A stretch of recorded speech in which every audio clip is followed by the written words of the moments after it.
The contraction of a skeletal muscle generates the force necessary to move the skeleton. A contraction is triggered by a series of molecular events known as the cross-bridge cycle. In a skeletal muscle fiber, the functional unit of contraction is called the sarcomere.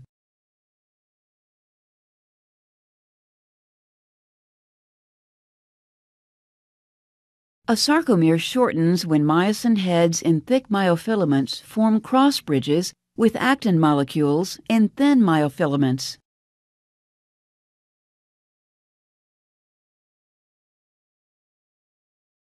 The formation of a cross bridge is initiated when calcium ions, released from the sarcoplasmic reticulum, bind to troponin.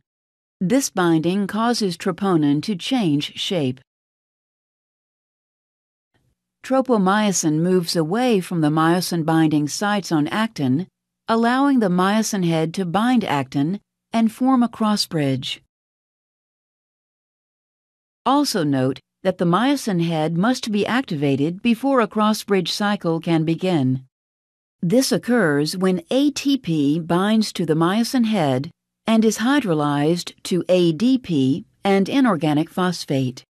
The energy liberated from the hydrolysis of ATP activates the myosin head, forcing it into the cocked position.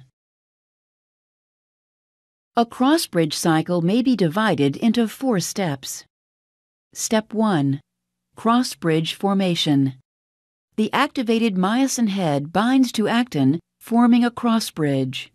Inorganic phosphate is released, and the bond between myosin and actin becomes stronger. Step 2.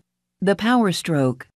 ADP is released and the activated myosin head pivots, sliding the thin myofilament toward the center of the sarcomere.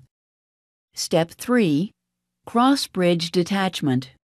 When another ATP binds to the myosin head, the link between the myosin head and actin weakens, and the myosin head detaches. Step 4. Reactivation of the myosin head.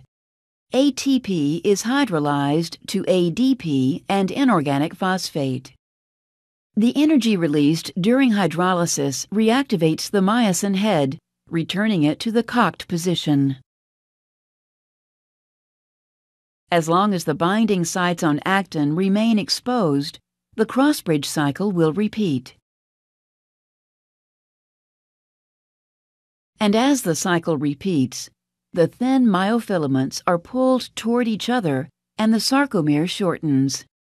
This shortening causes the whole muscle to contract. Cross-bridge cycling ends when calcium ions are actively transported back into the sarcoplasmic reticulum.